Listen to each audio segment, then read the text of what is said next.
राज्यातल्या गुंडशाहीचा आम्ही बिमोड करू, पुण्यातली गुन्हेगारी आम्ही संपवून टाकू असे पुण्याचे नवीन शिल्पकार श्री देवेंद्र फडणवीस जर सांगत असतील तर नवीन शिल्पकार फडणवीसांना हे कळायला हवे की त्यांच्याच सरकारमध्ये असणाऱ्या गृहराज्यमंत्र्याने याला शक्ती देण्याचा प्रयत्न केलाय, त्याला शस्त्र दिलेलं आहे। हे शस्त्र कशासाठी? सर्वसामान्य लोकांवर वापरण्यासाठी का? आपली सगळी लढाई जी आहे ती संविधानिक लढाईसाठी आहे आणि लढाईचे अनेक मुद्दे जेव्हा आपण चर्चेला घेतो तेव्हा एक अत्यंत महत्त्वाचा मुद्दा जो चर्चेत आहे तो निलेश घायवळचा।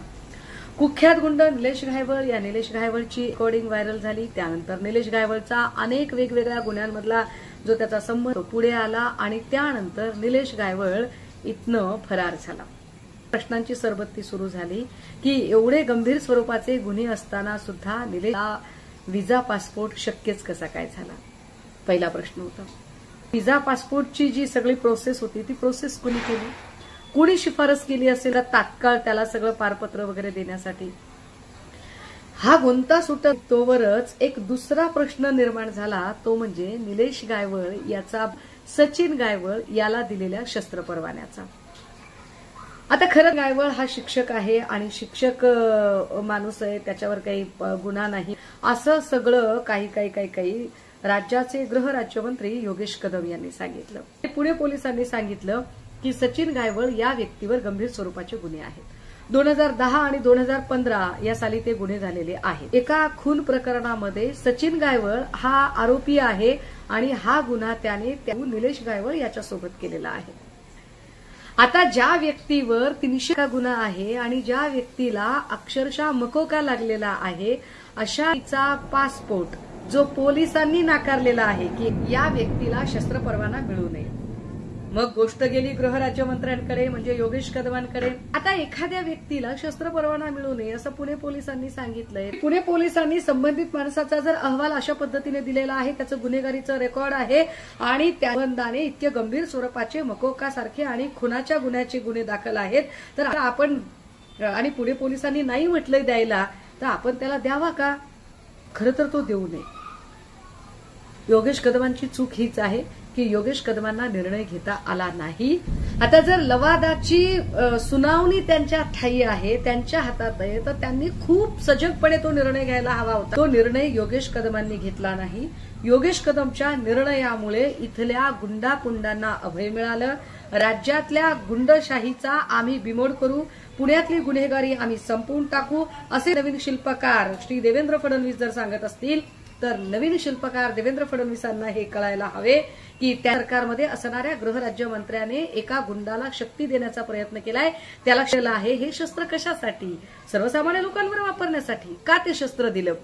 आता हा प्रश्न जेव्हा निर्माण झाला तेव्हा योगेश कदमांच्यासाठी सगळ्यात आधी माहिती ते योगेश कदमांचे वडील रामदास कदम, आणि रामदास कदम म्हणतात की नाही माझ्या पोराने असं काही केलंच नाही, माझ्या पोराला वरून दबाव आला होता।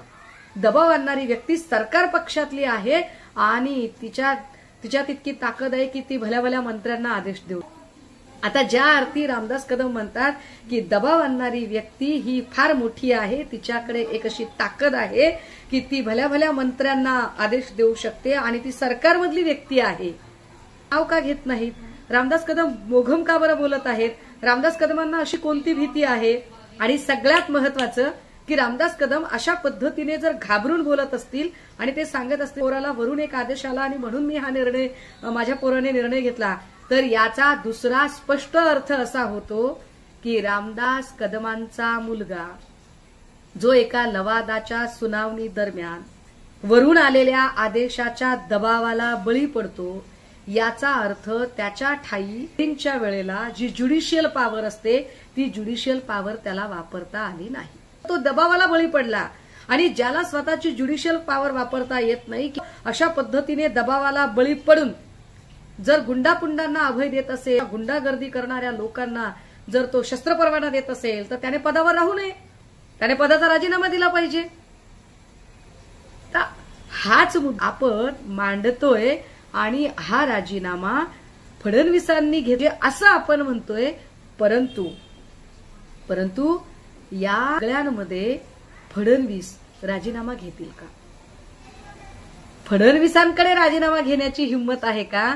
कारण ज्या गायवळची ही सगळी चर्चा आहे तोच गायवळ फडणवीसांच्या स्टेजवर दिसतोय आणि फडणवीस अतिशय त्याचा नामोल्लेख करतात. म्हणजे बघा भाजपाचे नातेसंबंध सगळ्या गुंडापुंडांशी आहेत आणि हे लोक दुसऱ्यांना सांगतात. अरे आरसा तरी बघा, काय आहात ते बघा, आधी चेक करा स्वतःला आणि मग दुसऱ्यांना सांगा की तुम्ही नेमकं इथल्या सर्वसामान्यांच्यासाठी आहात की तुम्ही गुंडगर्दी करणाऱ्या लोकांना अभय देण्यासाठी आहात. योगेश कदमांचा राजीनामा हा या राज्यातली गुन्हेगारी नष्ट करण्यासाठी गरजेचा आहे. जो कुणी अभय देईल, ताकद देईल, अशा लोकांना जर एक धडा शिकवायचा, एक एक्झाम्पल सेट करायचं असेल तर तातडीने योगेश कदमांचा राजीनामा हे अत्यंत गरजेचं आहे. हे आता या निमित्ताने आपण सगळ्यांनी सुद्धा समजून घेतलं पाहिजे.